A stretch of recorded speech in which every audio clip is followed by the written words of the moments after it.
Hello, hello, hello, everyone. This is Charles Madison of Nexxlegacy Radio, and I have this beautiful guest with me today. And we are going to talk everything legacy, from building to personal building to any building that you can, in terms of just trying to be a better you and trying to pay it forward in a way where it makes sense, where you can honestly say that you are leaving a legacy and you are helping inspire others. And my guest, she's the architect's guide to building legacies, and she is brought to you by www.thedebbieSimmons.com, where she is empowering you to live out your legacy in business, family, and life. And I have the wonderful Debbie Simmons with me on Next Legacy. Hello, young lady. How are you? Hello. I'm great. I'm doing good and I'm glad to be here. I appreciate you for giving me the opportunity to interview you and talk about the things that you have done so far and that you continue to do. And I gotta always leave off by making sure that you are given the flowers for embarking on this journey, because I always feel like anytime that you are self-discovering yourself, be it if it's your own personal growth, business growth, family growth, and as I mentioned, life.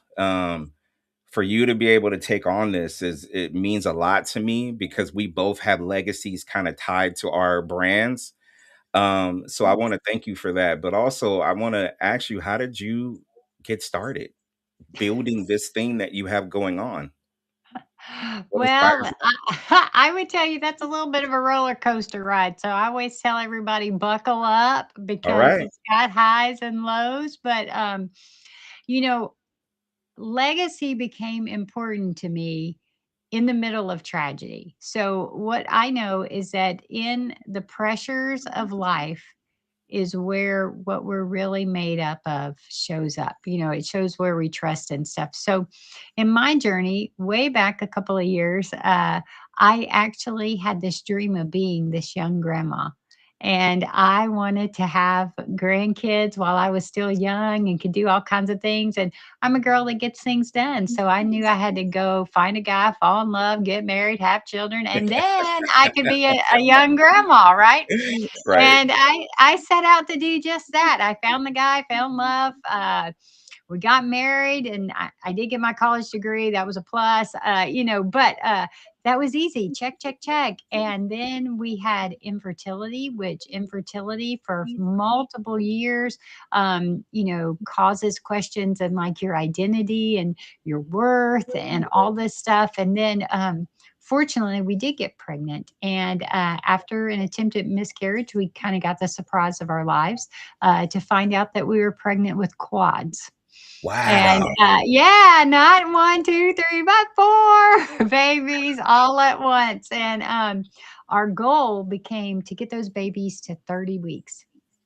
And that's not really that easy. If your listeners think about it, I mean, like, how many of them have eaten for five every day, every meal, all the time? That's just not, it's like, So we started on our way. And, sometimes as you go down these kind of paths, I like to say that the fog kind of rolled in and it became a little bit, it was pretty amazing to make it to the next day. But at 26 weeks, I found myself standing in water and they sent me to the hospital.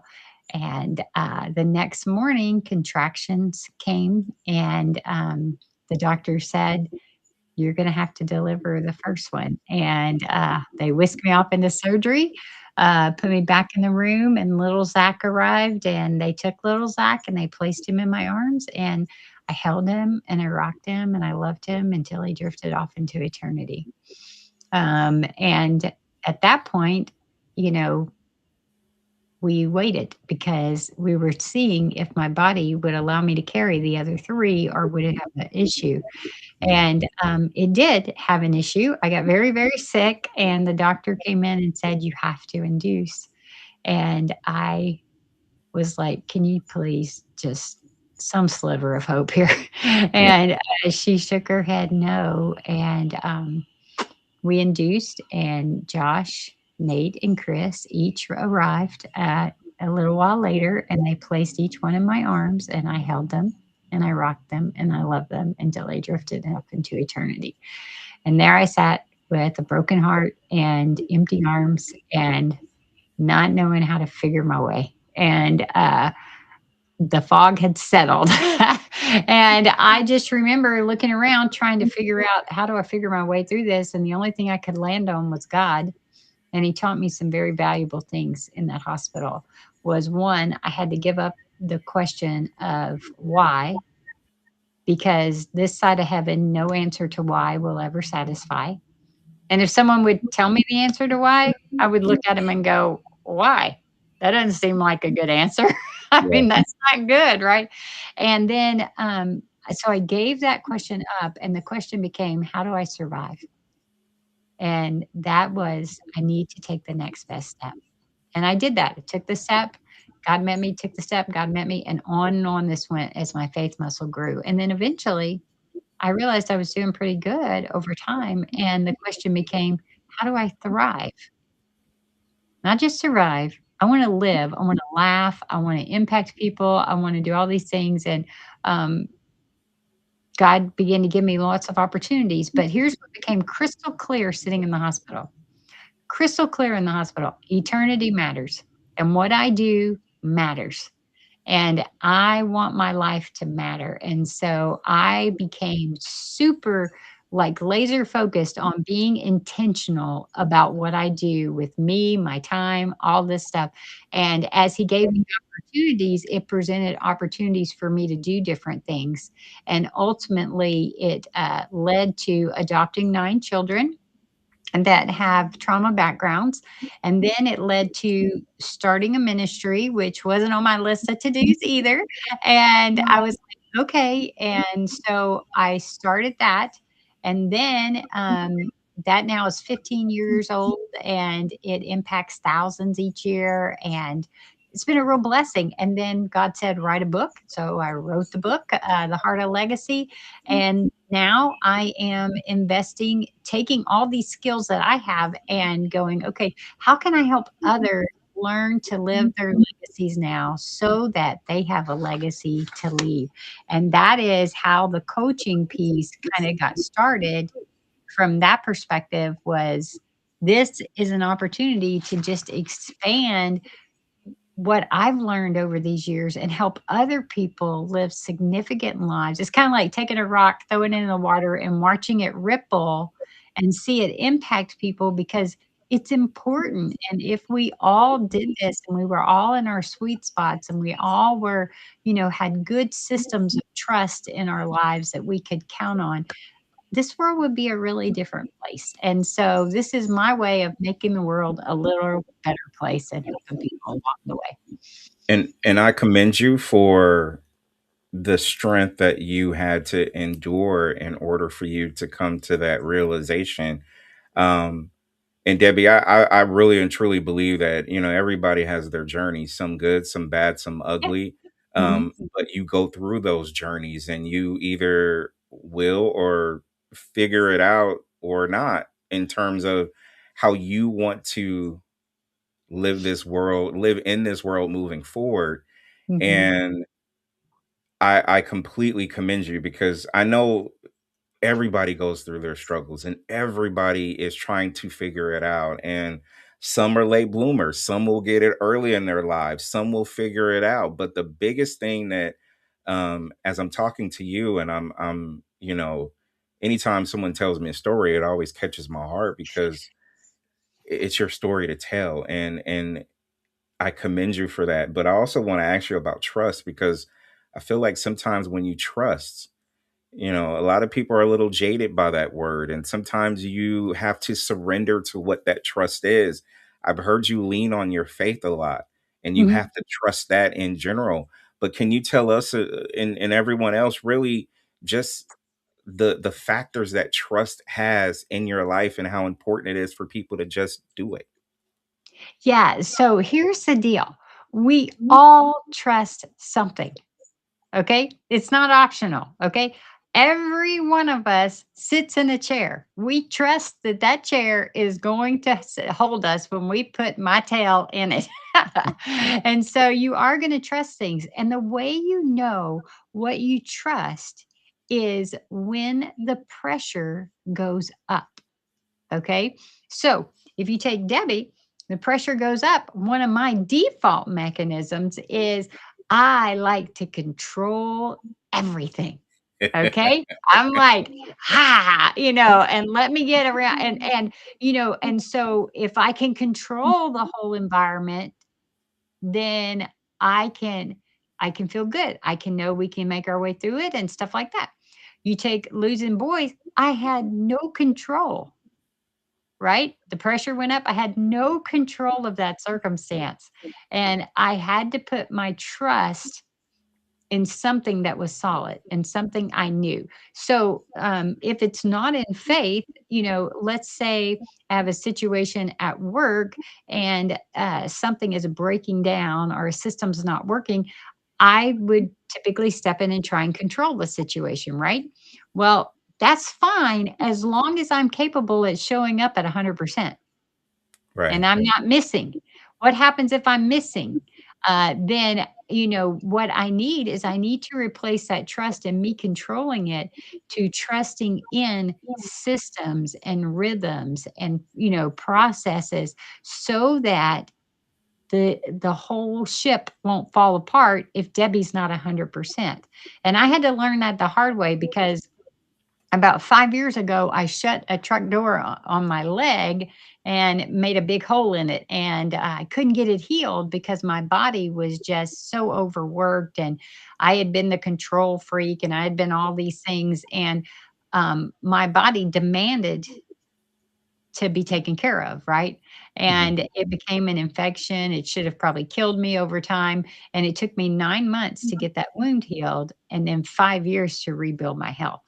Um, to realize that, hey, I can't control everything. So if the ministry is gonna keep going or my business is gonna keep going, it's gotta have a good solid foundation that we can trust in. And for Debbie's got to learn how to take care of her body, right? This is important if she wants to be here a long time. And so, we're all trusting in something. It's not a matter of whether you do or you don't. You do. And the question is, what is it? And Right. will it work for what you have going on now, or will it ultimately end in failure, demise, whatever it is, burnout, whatever it is for you? And that what is it is a very, very interesting question because I feel like a lot of people are facing that as well. Sometimes the trust isn't, I can't trust myself, much less trust somebody else or Mhm. something else. But you're absolutely right when you put it into context. As I'm sitting in the chair right now, I have to trust Yeah. that the chair is going to be able to hold me, right? Like, or I have to trust that, what we're doing is going to have sustainability and what we're trying to get across. Why do you feel like there's such a lack of trust, either in a person, a place, or a thing? Okay, so I don't know if it's necessary a lack of trust because you're still trusting. You're just True. trusting in something different, okay? And Hmm. so trust is always happening. But Debbie's a control freak when she needs to do these things because of something that I learned early in life is that I have to control things in order to figure my way. Hmm. And so it's just a default mechanism for me, okay? And, I'm also an overachiever, right? I mean, I already told you, find a guy, fall in love, get married, have children, da, da, da, da, I have a list.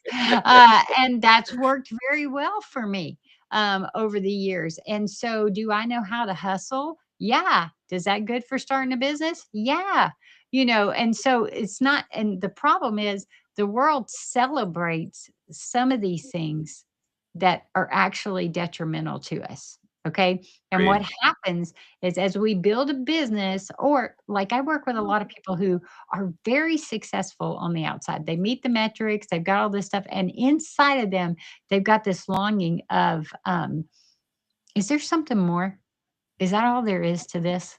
Once they reach the next high point, and the truth is they have so much more impact that they can make, and so they're being challenged and kind of pricked in their heart to say, "Hey, you could take the next thing," but the things that they have put their trust in to get to the level they are is not gonna take them to the next level. So they've got to reevaluate that. So this is always kinda changing, but I know if I'm an entrepreneur, I'm building a business, and 100% counts on me, and I have to be fully functional and fully showing up, then we've got a system that's gonna fall apart at some point. And I need to stop. What we don't do is we don't stop and think about these things. We run at such a high pace that we never stop and think. So, one of mine is to be a disruptor and go, have you thought about like what you're trusting? And is it really going to work for you? Because the price of getting the truck door shut on your leg and 5 years of rebuilding your life is, I go, you don't have to do that. I already did it. And it wasn't very pleasant. And I don't suggest it for anyone. I'm like, skip that step. Let's Yeah, just stop and look at what is going on and then figure out how your trust is misplaced and find it a better place. And it's not like rocket science to move these things, but sometimes simple things are hard to do, right? And agreed. so, that's a challenge. Trusting in the business world is, it's different. Here we are. It's not just the new year, but if you've been in business for a long period of time, there's a lot that has to be, in a sense, nurtured and cared for, especially if you're building your own business. So, have you gone through, Debbie, and times in life working with clients and things like that, where uh, I don't want to say they're afraid to trust, but because I always believe in throw as much on the wall as you possibly can and see what sticks. I totally believe in that. Let's try it. Especially if I've never tried it. I mean, to me, you have to live a little fearless in terms of that. How do you tackle those people who are building businesses who I don't want to say have trust issues, but maybe they have a lack of vision in terms of what their overall growth will look like? Yeah. Okay. So, we've all got to kind of set goals as to what we would like to have, our desires that we like to have. For me, I'm a faith based person. So I'm like, okay, God, what is it I can do to help grow the kingdom? And so here's what I can do, or if you have a business and you make $100,000 in a year or $10,000 in a year and you want to make 100,000, then you have a goal. Okay. But the truth is the reason we sometimes don't step out there is because we face things like imposter syndrome, or why would someone want to purchase from me, or um, I'm not good enough, all these things. Okay. Everything I just listed is just old wounds kind of coming to the surface. Okay. And there's a really cool thing is when you hit those types of things, just do the thing anyway. Yeah. Okay. Like you said, throw the spaghetti on the wall or whatever. Just do the thing anyway, because there is a study of courage and fear. Okay. Courage and fear, two different spectrums, right? But if you look at the emotional concept underneath both of them, it feels exactly the same.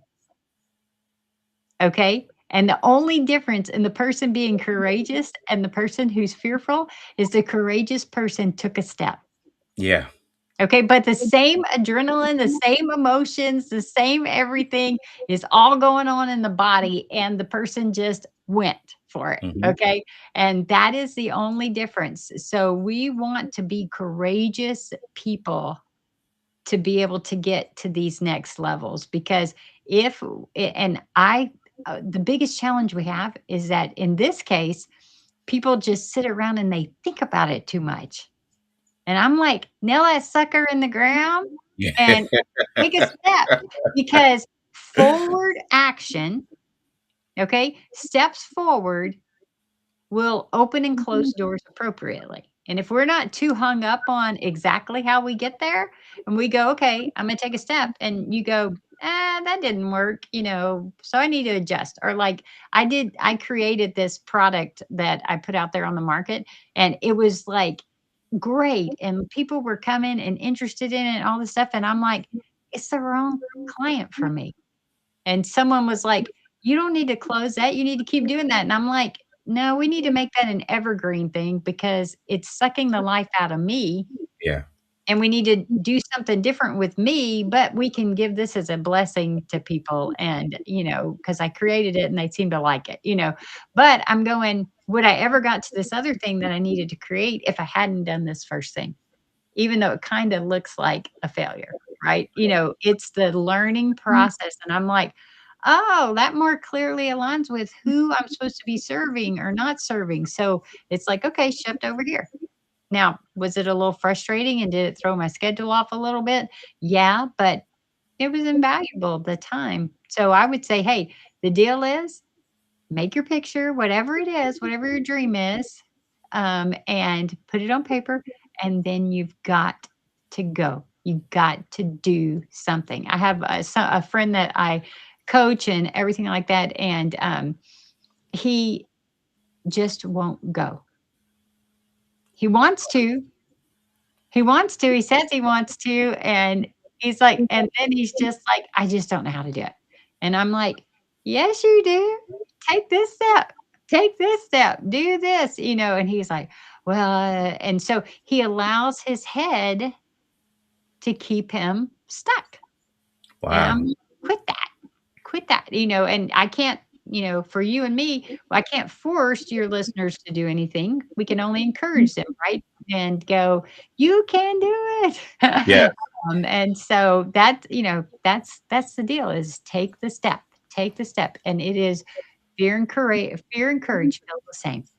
And Um, Debbie, I always find it that listening to you sounds a lot like self-awareness and mixed in with a little bit of fear and fearless too at the same time.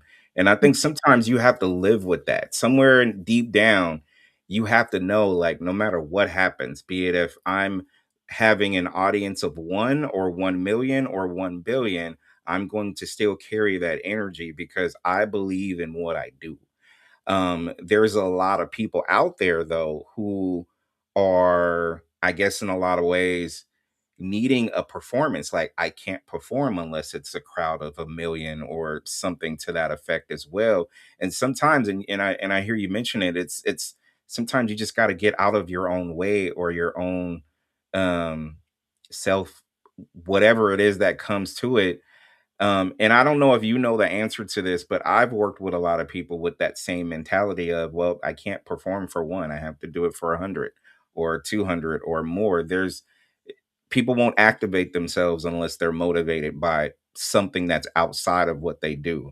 Why is that? oh, then they need to get a spark. That's all I got to say. But the truth is, you know what? You're never gonna get the bigger stages if you do not treat the little stages like sacred ground Amen. and realize that this is your training ground. And you might be, $1 million performer, but if you don't rightfully do the little stages to get to the big stage, then why would they trust you with the big stage? Because you thought the little stage wasn't worth your time? I mean, and so I go, this is a little off, but it's so true, is that when we started Anchor Point, there was a lady when I was talking about it and I was just kind of dreaming about it, she would cry every time I talked about it. And I was like, "Isn't this a good thing?" And I'm like, "Why are you crying all the time?" And they were big supporters of the ministry, and come to find out, she had an abortion in her history, and she was still locked up by that. She was Wow. carrying all of that, okay? And she was one of the first ladies to go through our abortion recovery groups, which was a blessing to her and totally radically changed her life. And she was already a wonderful person. God healed so many things in her. But at our 10-year anniversary, I remember talking to her and, we've impacted thousands and thousands of lives, and we're so blessed to have done it. And at the 10-year anniversary, I whispered in her ear, I said, I would do it all over just for you. Wow. just to see your life change and how it's impacted people and stuff like that, because it matters, right? And so if I have one person in there, they are going to get the absolute best that I have to give, because they matter and they're of value, and there's lessons for me to learn, in this situation. And if I can't perform for one, I can't perform for many. So that's my thought. Amen. Amen. I love it for the simple reason is you have to understand the levels that you can achieve. You can't automatically in music terms go platinum. You might get lucky, but you might not. But there's a process to everything that everybody does in general. And, I have a radio station, it's music based, but also it's legacy based in terms of what do you want to leave for other people? At the end of the day, it has nothing to do with you. It's just the effort that, from me pouring out to you, and hopefully that it can inspire you to be more and do more as well. And it is action based, but a lot of people are hesitant. They're afraid, like I mentioned earlier, themselves. But my question to you is, it gets a little tricky when the obstacles are you. But what happens, Debbie, when you pour into someone that has so much potential, but they just are afraid to unlock the door? Mhm. Mhm. Yeah, what if I can't control them to get them to take the Well, yeah. next path? Yeah, I've had that a couple of times. Have 9 children. I'm like, "Yeah, you know, uh, Well, so the before you answer that question, I'll say for me, um and I'll put myself out there as well. I started with nothing, and I had to figure out what I wanted to be with who I am, and I was comfortable with that. So, like I mentioned earlier, fearless. I had no fear in telling people how and what I wanted to do. I had a plan. I had beyond a 5, 10 year plan. I just want to leave something that someone can be inspired by. So I wanted to work with people with that same mindset. Some people said, yes, I believe in what you do, but they don't put the action in to do it. And I'm watching someone that has so much potential. But I always say this, Debbie, and I have it right here, that I look at every single day. We are living in cages with the door wide open. And Mhm. sometimes I always find the reason as far as you can get out of this cage, which is it could be your mind, it could be, family issues, it could be lifing or whatever it is, but you don't want to go outside that open door. Why? And I see that and I get frustrated with that. And I feel bad that I get frustrated because I see so much potential. And I just wanted to tell you that before you answered. Yeah, no, that's good. I love that because the analogy of the cage and being in the cage is so true for all of us, okay? And the truth is the reason that works that way is especially like if you look at like a person in an abusive relationship, and why won't they leave? Yeah. Right? And the truth is the felt safety of knowing the volatile situation that I live in is less scary than going into the unknown. Wow. Okay. I can look at that and go, that's stupid. Get Yeah. out Yeah. of that thing, and this over here is going to be okay, but it's paralyzing. Okay. And I work with a lot of women that have been in abuse. And, even if we get them, like, let's say we get them out, they have a tendency to go back because this is overwhelming. And Mm. so we have to figure out how to do. So the truth of the matter is when we're working in hard situations like that, or the situations where you're talking about where people just won't do the things that they need to do. I, as the coach or mentor, friend, or whatever I am, I have to realize that I can't control them. Because when I try and do, it gives me worry, anxiety. I pick up all of their stuff. And actually, I start doing more work than they do. And Yes. if Yeah. they don't do their own work, then we're wasting time, right? And so it gets dangerous because I feel like I can rescue them. Okay. And the truth of the matter is that when I step in and rescue, I actually keep them from hitting bottom. And hitting bottom is where they will make a decision that they need to do the hard things. Right. And so, and I had one of my daughters lived on the streets for about 5, 6 years, drug addiction, all this kind of stuff. And every time they would send her to a psych hospital to detox her and all this stuff, she would call me. And we were always ready when she was ready to do the hard thing. And every time she'd call me, she would say, "No, I'm just going to go back to my boyfriend." And I'm like, "Oh, Lord, Oh, please let this child hit bottom." And finally, one day she did, 6 years in. And I was like, "You're ready. You're going to go to rehab. You're going to do the things."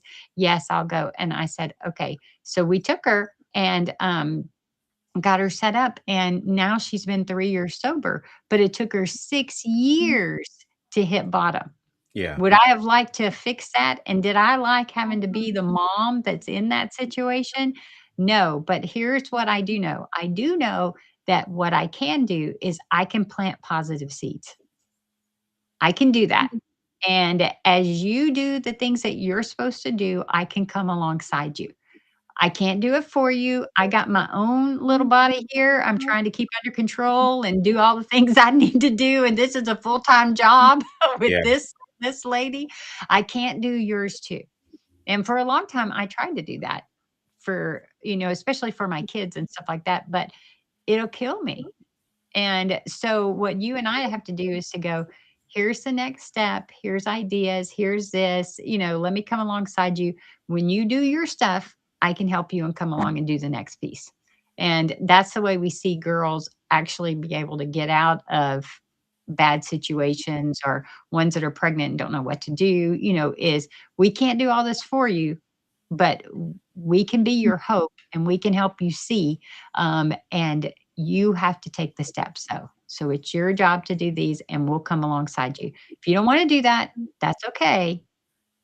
It's sad for us because we don't want you to stay in your cage. But the really cool thing about this life is you get to choose. Yes. You have the power to choose. And we're here just to encourage you. So I'll plant positive seeds all day long and I'll love you to pieces, but I can't do it for you. And that is really hard when, you really care deeply about people. And it's hard to stay in that space. But that's, God gave me that daughter that was on the streets, and she's Yeah. my daughter, and I'm gonna do what I need to do to try and get her to the place she needs to be. So plant positive seeds. Keep praying. And Debbie, a lot of in a lot of cases that you had to love them from a distance. You just had to continue to pray for, Mhm. strength and everything else that comes with it, so they can be able to understand it. And and still being there to me is a level of consistency of loving someone from a distance. That what you go through, what you go through, but if you really hit rock bottom, as you say, I'll help you climb out of that the best way possible. Um, I feel like this, and I'm sure everybody out there can agree, and I know Debbie, you probably can too. I feel like I've hit rock bottom a few different times, um, throughout my life, and you know, I didn't have coaching. I just had faith. That's all I had, like Mhm. to a degree. Um, and I feel like what you provide for others is very inspiring. And in addition to your own life journey, have you taken on clients that, and you don't have to tell the names, but have you taken on clients that you could say, hey, you know what? We went through these steps and we got better because of that. And I say we because, you take on them and that's a part of you now, right? Yeah, they're my good friends and all this good stuff too over time, because it's really about, the truth be told, it's really about our journeys and life together, right? And so if I'm in a coaching relationship and things like that. And so, not only have I had the wonderful job of developing um leaders within the ministry that have continued to grow and have been with me 15 plus years, to raise them up in their responsibilities and their impact, and to to just watch them flourish over time, because one day I need to be able to retire as CEO, and I want that ministry to keep going, right? I want to be standing in heaven going, look at that, another girl Yes. got help, and it's still there. And so to watch these ladies rise up is been just a joy to see them go on these paths. I talked about my daughter. I get to do that in personal life a lot. And then, there have been individuals that have been alcoholics that we have worked to get out of that, and get back into a good place, and productive, and business owners and different things like that. I've taken CEOs that didn't were successful, but they needed to just stop. And if you're doing really well and hustle and all this stuff is working for you, if you don't stop and think about it, it will turn to the other. So let's stop and think about it. So getting them to stop and think and make small tweaks and changes to be able to catapult them to the next level, has been fun to do. But most people will tell you, if you end up around me, I'm going to ask some questions that are going to force you to go, okay, let's think about these things, because that's just how I'm wired. And my deepest desire is that we would get the most out of life. And time is short. I just had my favorite cousin just passed away with a heart attack. He's only like 5 or 6 years older than me, and I'm like, "What?" And I'm like, "Okay, let's figure our way." So, Yeah. Um, Wonderful. And I feel like eventually you're gonna take me on as a client. So I'm just giving you forewarning. So I'm just letting you know. And I'm sure other people will go on to thedebbie.simmons.com and really get a chance to see what you have going on, and you're taking on clients as well. Not just saying just for myself, but other people, right? You're yeah, open so for yeah, business. so one of the fun things that I love to do is, I do a seminar. It's called Success to Significance, and that is just a small fee seminar, but it's a great place to force you to kind of start and stop to think, and see what might be coming up for what's next, and how because once here's the cool thing: once you know what's next, okay, you can't unknow it. That's right. That's Okay, it's like you're stuck. You gotta do it, that's right. and so, this is what this space is created for, is to do that. And then what we do out of that is we actually do a vision day, where you come and you spend about 6 hours with me, and we work through, like, getting the alignment that we need with your external systems and your internal rhythms, so that we then have clarity, and then we can create movement for what the next 9 to 12 months look like for you, and set you up for success. And then do just some coaching and connection as you go through the process of learning to tweak your system, to get, and then when you're aligned, it's so powerful. And when your system of trust is working, you've got this architecture of trust that's working. Then you go, okay, now what we know is that's a journey, because guess what? If you get all that right, you go to the next level. The wonderful thing is there's always more to reach and do and impact, especially if you're legacy people thinking that way. Then it's like, okay, what do I got to have to go to the next level? You know, um, and how can I test and tweak and see where I've got a leak, and then I can make adjustments, and I can continue on around the circle. And guess what? I'll get to do that again. That is That's so, so important. Just because I feel like, just like you said, just because if you're sitting pretty right now doesn't mean that it'll, one, stay. I mean, it probably can, but two, I just feel like, you can't be comfortable, especially in the business that we have. Mhm. Um, and I do a lot of music. There's a lot of entertainment that comes with this, but how it ties into what you do as far as helping people understand what they want to leave in terms of a legacy in life, business, family, and even entertainment is important. But Debbie, isn't there a level of, and I'm super faith based, so I believe in what surrendering means, and I've said this throughout like multiple interviews and conversations that I've had, because no matter what you do as far as how you want to be better, you have to surrender to that. And you have to practice that every day. What that looks like is going to be up to you as far as how you can be able to do what you need to do in order for you to get the results you need. So Mhm. surrendering is every day. You might relapse or you might stumble, and that's okay. But you have to recognize that and then try to do better the next day. Oh, you know what? Today kicked my butt, but tomorrow I'm not going to let that happen. Whatever that looks like. It could be business, it could be whatever's going on, but isn't surrendering how I explained it? I mean, I'm sure there's different, you know, deviations to what surrendering means to a person, but isn't that necessary as far as moving forward and building a legacy? Yeah, so I'm gonna give you a different word because surrender, a lot of people go, I'm not doing Right, that," you right, know? right, right, right. So, but the truth is under the architecture of trust, one thing that I created was a thing called the obedience engine. Okay, Okay. So okay, it really is about obedience. Okay. Now, obedience has surrender built into it. Okay.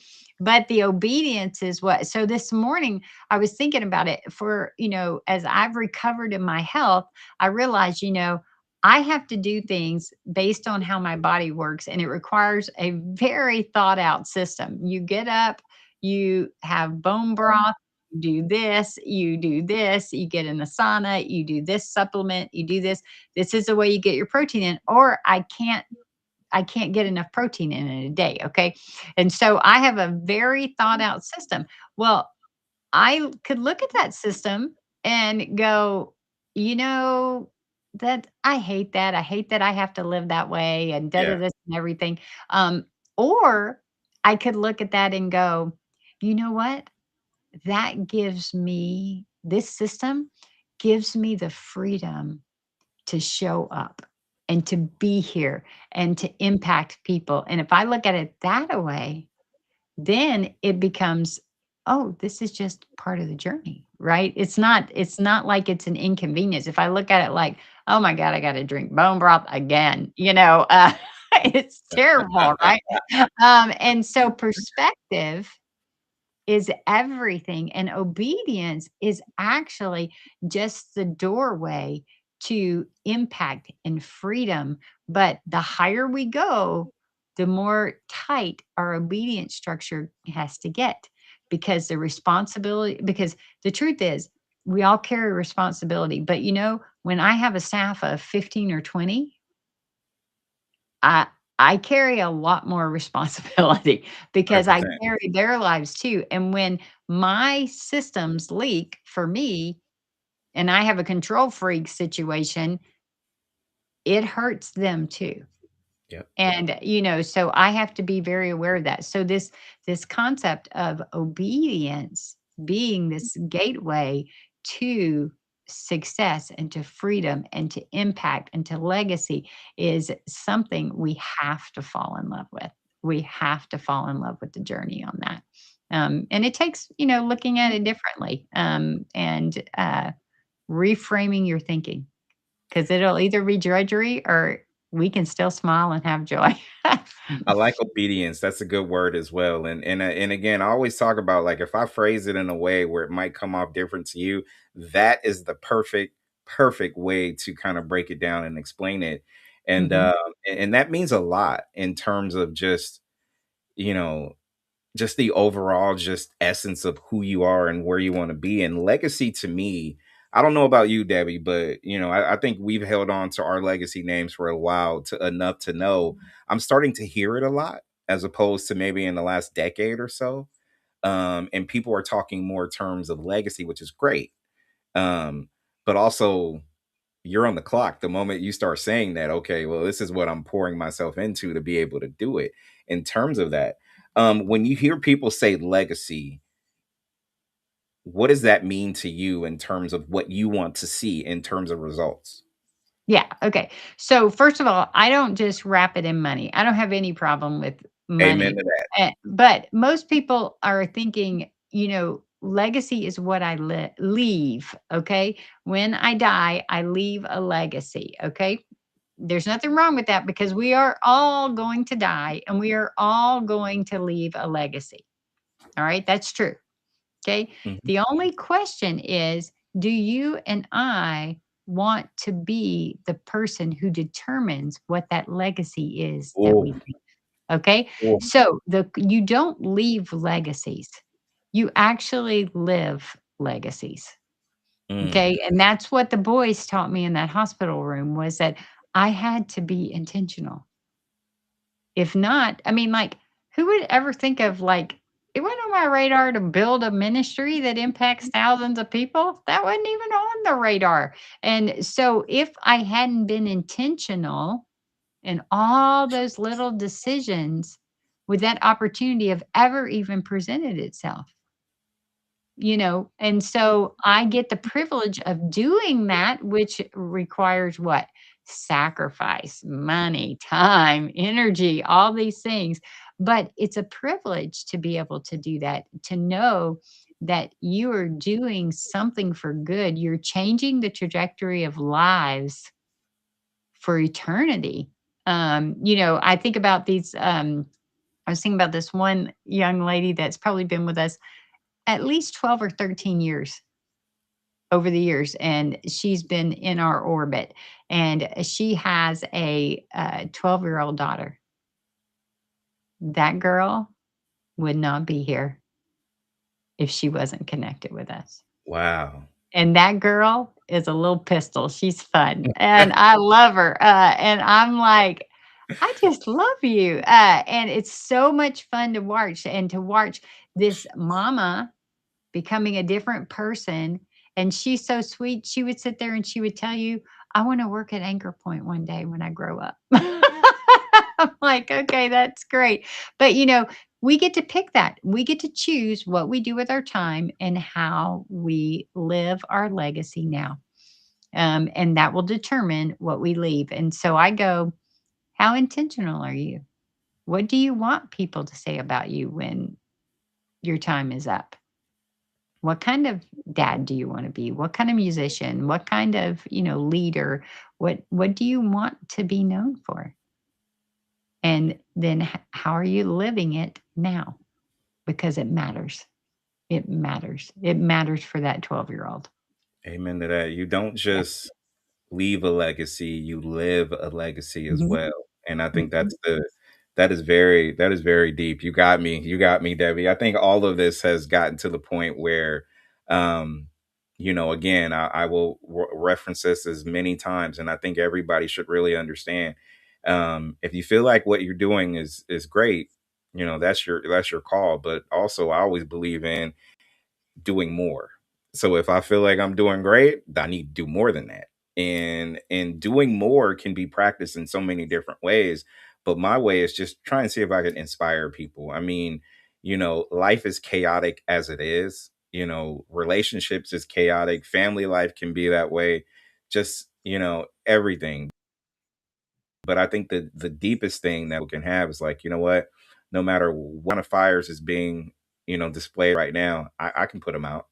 I may not be a firefighter, but in some way, shape, or form, I practice one, and I'm putting out fires as much as I can. So, um, where they can reach you, Debbie, is the website, right? Yeah. TheDebbieSimmons.com. Yes, that would be great. And then they can get the book at theheartoflegacy.com. That's the Heart of Legacy book that's free for them. So, Can you mention that one more time? And you don't get too many sure. people that says there's a free legacy book for people to consume to try to be more than they are right now. Can you give that out there one more time? Yeah. So the title of the book that I wrote is called The Heart of Legacy, and it tells a lot about my story, but in the center of it is full of just chock full of wisdom for how to be a focused, faithful, and fearless person.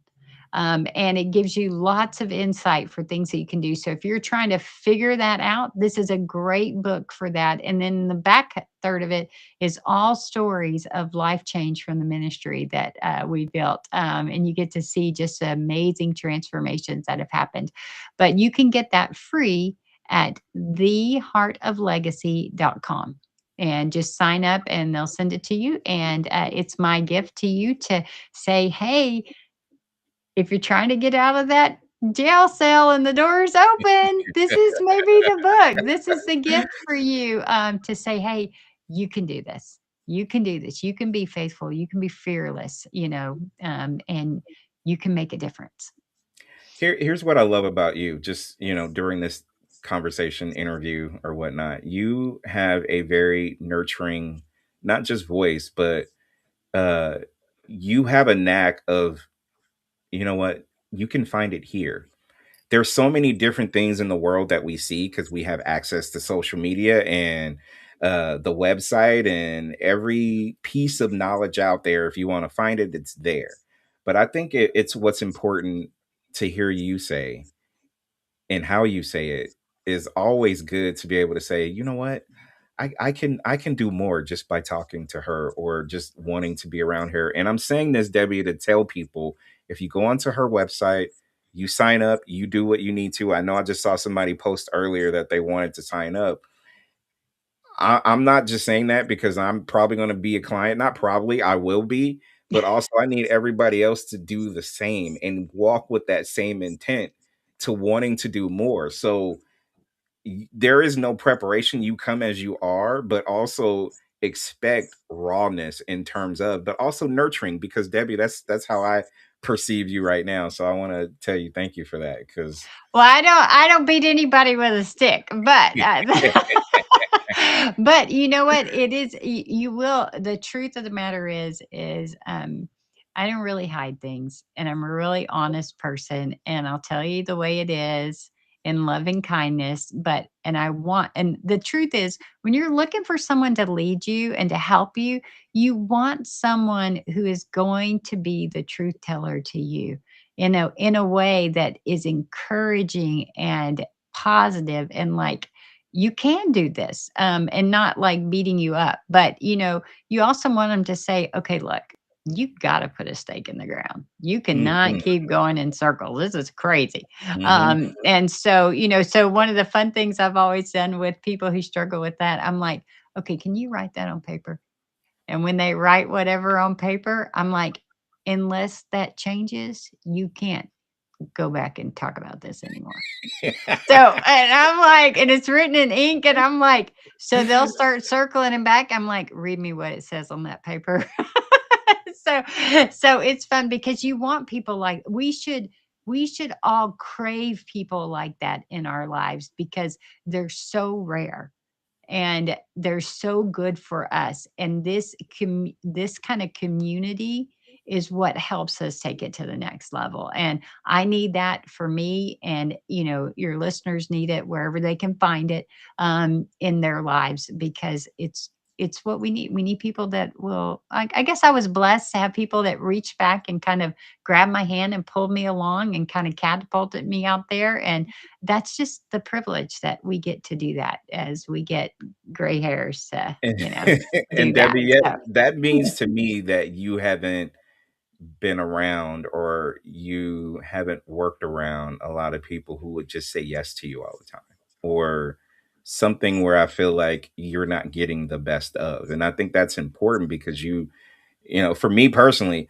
I don't want that. I feel like I'm doing great things, but please challenge me, or even, don't even pretend. Like, if there's something that I feel like that I yeah. can do better, please let me know, because to me that gives anybody a false sense of hope or security or validation anytime anyways, right? Yeah, sure. Yeah, you definitely want that in your lives. And it's not I say I want it and then I get it and I'm like, "Oh, I that don't know. feel so good." I'm like, I I need to don't go want process that. exactly, exactly. And the truth is my husband, he has a wonderful job. He works for NASA and he trains astronauts, and in that world, you get a lot of feedback. Okay. And sometimes you get feedback from people, they don't even know what they're talking about. Okay. Amen But to you that. get the feedback. So you and I have to be like sponges of whatever feedback comes our way, we need to take it in. And then what I do is I take it to God and I go, okay, what if this is truth and what if it is not? So I know how to maneuver my way through this, because some of it just is not always good feedback. but I need to be an open door that can hear feedback, and everything. And then, if you love God, He's really good. He's really great. If you say, I had a thing where I was trying to figure something out, and I was like, "Okay, God, what would it look like if I did that right?" And it wasn't really getting a clear answer. So I Mhm. turned it around and I said, "Okay, God, what does it look like if I do that wrong?" Oh, he had lots of wisdom. I was I was like, "Okay, That I is get it." so cool. I'm the same way when I ask for it, and then I have to rearrange the thought process in asking or showing Yeah. or, revealing, I guess, in a lot of ways, a lot of different things. So you are so on point. A couple more questions before we let you go. And Yep. radio station that I have, it's music based. It plays a lot of music, and it doesn't matter what genre we play it. Um, Off the top of your head, and again, it doesn't matter what genre of music. Any music that you find is like, you know what, that is a legacy. It doesn't matter what song, it could be an artist, a legacy artist that you just feel like, you know what, would stand the test of time. It could be 30, 40, 50, 100 years, and this artist or this art form is going to outlive everybody. Oh, wow, you're asking for, uh, you're gonna be, like, really hard on me because my husband's always like, "Chick, you can't remember anything." On music. He asked me the names of all, but hold on, I'm looking something up. No, you're good. You're good. You're Uh, good. I love it. Debbie is active. She is prepared. So even though it's a no, question like, that you have, that's wonderful though. You're the best, what Debbie. is, okay, I think this is what it is. Okay, there's a song that I it doesn't matter how long I go between hearing it that I just can't like love it. And it is actually a piano piece and it's by John Tesh and it's called The Okay. Grand Passion. I think it's what it's called. Okay. But you can't help but like be taken away in that piece, but country's been around forever. Christian Hmm. music has been around now for a long time. I mean, but the truth of the matter is it really is the words and the story 100%. that's in the music That's that it. can get to your heart in ways that just talking doesn't. It just has a way of breaking down and getting in deeper that is just amazing. And so I think that art of storytelling in music is what will live on versus a particular genre. But Grand Passion by John Tesh. So, I love it. yay! I love it. You nailed it. You nailed it. That is also a favorite. And like you said, music, it has molded and shaped and changed a lot of people's lives and just the impact of it. But deeper than that, the art, but also deeper than that, Mhm. the storytelling, but also deeper than that, the music that people can perform and put together. That's why I always thought bands were like the best ever, because you all had to function as one. So there has to Yeah. be clear, precise dedication to a song and a project by a band in order for them to be one. And that is the And I perfect bet example I of that. bet they had to trust the Thank you. system. Thank you. There you There go. you go. There you go. I love it. Debbie, we tell people the Architect's Guide to Legacy by Debbie Simmons. Make sure you go to thedebbie.simmons.com and check everything out.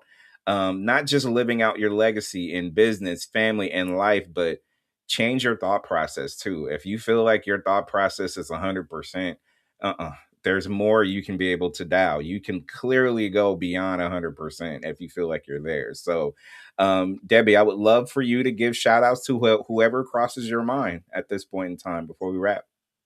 Well, I would just like to say something to your listeners is that, Mhm. there you are never beyond hope. And you always, tomorrow the sun's going to come up. You're going to be able to take a step again. It is all about taking a step, doing something. Don't just let days pass by. Do something. And you can be an impact player and you don't need an elephant. all at one time. You eat them one bite at a time. And so that is the story of our lives. And so go run your race because you are needed, you are valuable, and you have impact to make. Amen to that. Anybody that you want to give a shout out to? Well, we ought to give a shout out to my husband. He puts up with me. So, Mr. Scott, he is a great guy. And he supports me and just allows me to be the best that I can be. And my children really have turned me into an amazing woman because they have taught me over the years through hardships and all kind of good stuff. But they're pretty cool. And we started this story by talking about the fact that I wanted to be a young grandma, right? Hmm. And so I have 15 grandbabies now. Okay. And so Okay. I love those grandbabies, and so, they would be super excited to know that, Lolly said she thinks they're cool on a Love it. radio show. I love it. I love it. We'll give this piece to them and we'll definitely Yeah. celebrate that. Your journey is one of inspiration, but also reflection in terms of just your consistency in wanting to be better, no matter the journey, and as far as ups and downs and everything that comes with it. So I can't thank you enough for um, being a part of my program, but I'm also looking forward to being a part of yours because I'm not just saying this publicly. I'm going to work with this woman because I feel like there's a lot more I can do for myself. So, I just believe in what you said. The core things really is not just leaving a legacy, but also living it. You Mhm, have to enjoy it while you're living it too. So you mhm. have to enjoy the process of what you are going to become. And I have been a late bloomer, but it is a wonderful, wonderful journey that I will never, ever, ever, ever take for granted. And I need more of an edge. So you and I will definitely talk offline, not just sooner than later, but very soon. So www.thedebbie.simmons.com is the website. Make sure you go ahead and check it out. Architect's Guide to Legacy, according to Debbie Simmons. Um, Debbie, I can't thank you enough. Yeah, it's been my pleasure. It's been a ton of fun. Let's do it again, and I will be working with you soon. Alrighty. All right. You take care. Alright. All right. That is the Debbie Simmons. And I appreciate all you people out there checking us out. I will be on IG Live for a few minutes and I'll be back on here for a quick live session. I think I'll try it for a few as well as Facebook Live. But I want to thank everybody. Make sure you go ahead. If you want to book, make sure you hit that email address, Charles Madison at nextlegacy.com. Make sure you go ahead and check out my new book. Amplify, which is available on Amazon and selected stores, Barnes and Nobles, as well. But I appreciate everybody who stays rocking with this movement because I try to do and have as many guests as I can that can be able to make you think and pay it forward as well for putting different things in the ears of my viewers and listeners. So subscribe, hit the notifications button. I thank you